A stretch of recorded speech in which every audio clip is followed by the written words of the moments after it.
Oh, we were going to do, I know that the audience have been ringing up just week in, week out saying, can we have more radio theatre from you, Tony? Oh, okay. And I've said, well, it'd be a one-hander, but if I can get Tony Martin in, he might read his stuff as a radio play. You've got one to read out. Yes, well, to me, I'm fascinated by the Herald Sun comments board, because the Herald Sun are constantly up on a moral high horse, aren't they, really? So when it existed, but in about 6 weeks it looks like there'll be no newspapers left. Well, that's right. Andrew Bolt will just be yelling his opinions from street corners, presumably.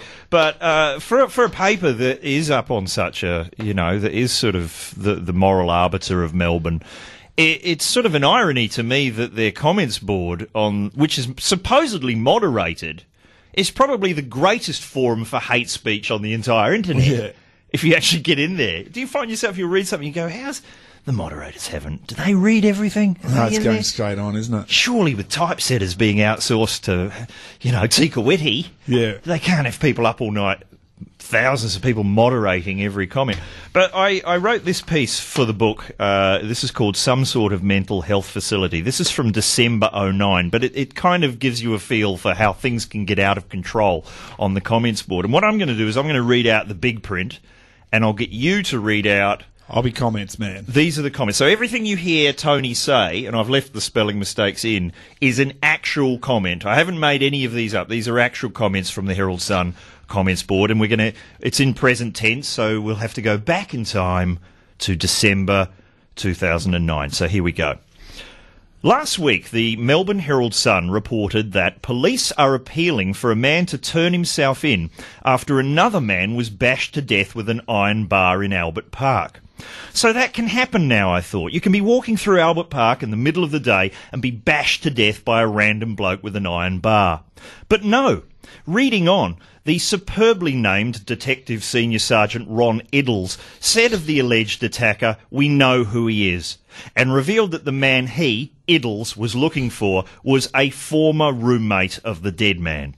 So this wasn't a random attack. The two blokes knew each other. This is something that could have happened on Midsummer Murders. Surely even the stupidest Herald Sun reader could see that. Apparently not. The readers who have posted comments underneath this story on the newspaper's website see things differently. "Welcome to the Bronx," says Richie of Melbourne. Or, as Darren of a sorry state calls it, "Victoria, the new Gotham City." While M of M adds, "Here we go, Australia just a few years behind broken Britain."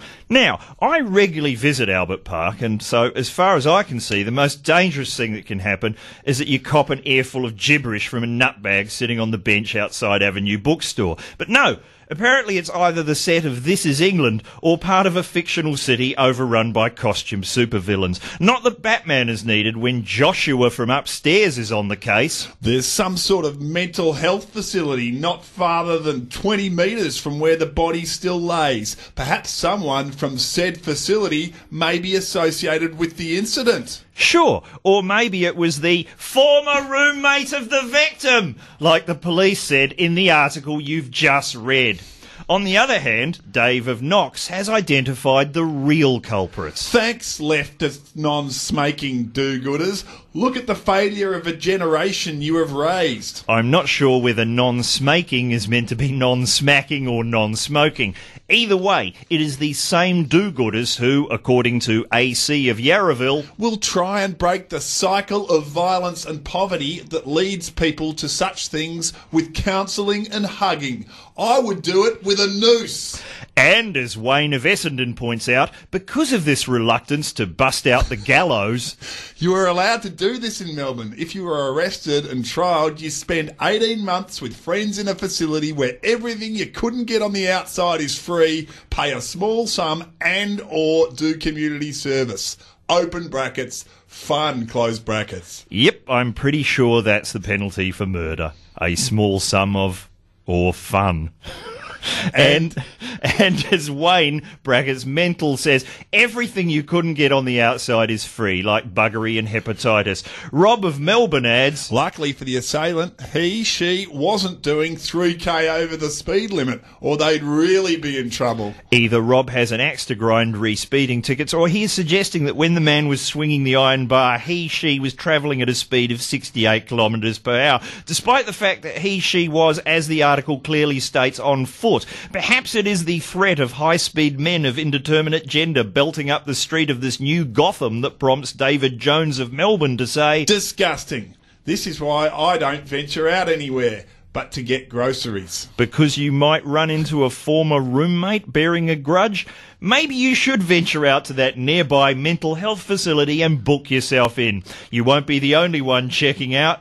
Things are so bad in Fort Apache Albert Park that Sean of St Kilda is finally leaving this hellhole in January. Because, as Daniel of Queensland says, Melbourne is full of scumbags on the run. You are a city of squambags. Also fed up with all the squam is ex-Melbourne lover of Brisbane, who agrees that Melbourne is stuffed. Largely because he was allegedly beaten up by a pack of Lebanese kickboxers. Finally, we come to the crux of the matter. This iron bar attack could have been avoided if only someone had listened to A. Smith of Third World Melbourne, who advises the government to send all immigrants from stone-throwing and third world countries back to where they came from, effective immediately. And as a result, unemployed, desperate for work Aussies, born and bred Anglos, Euros will finally secure jobs as they once again, open brackets, back to pre-year 2000, close brackets, regain number one priority. So we eliminate these endless iron bar revenge murders in Albert Park and solve the unemployment problem simply by reversing immigration. And for those still not convinced that race is relevant, Rob of Somerville observes that the victim must not be an Indian student, or they would have said so. The final note of common sense is sounded by Risey of Baldwin. Simple fix. Stop importing 90% of Melbourne's problems. Can't remember the last time I heard John Smith had been charged with aggravated assault or murder. The day after all these comments were posted, the police arrested the alleged attacker. His name is Benjamin Canham. I haven't bothered to check the comments to see whether anyone is calling for the hanging of the lead singer of Pseudo Echo. There you go. That is amazing. So, yes, that's... I love how a mental health iron bar revenge attack can provide a solid argument for reversing immigration. It is magnificent, and I also like the fact that those commenters, they are the new breed of journalist.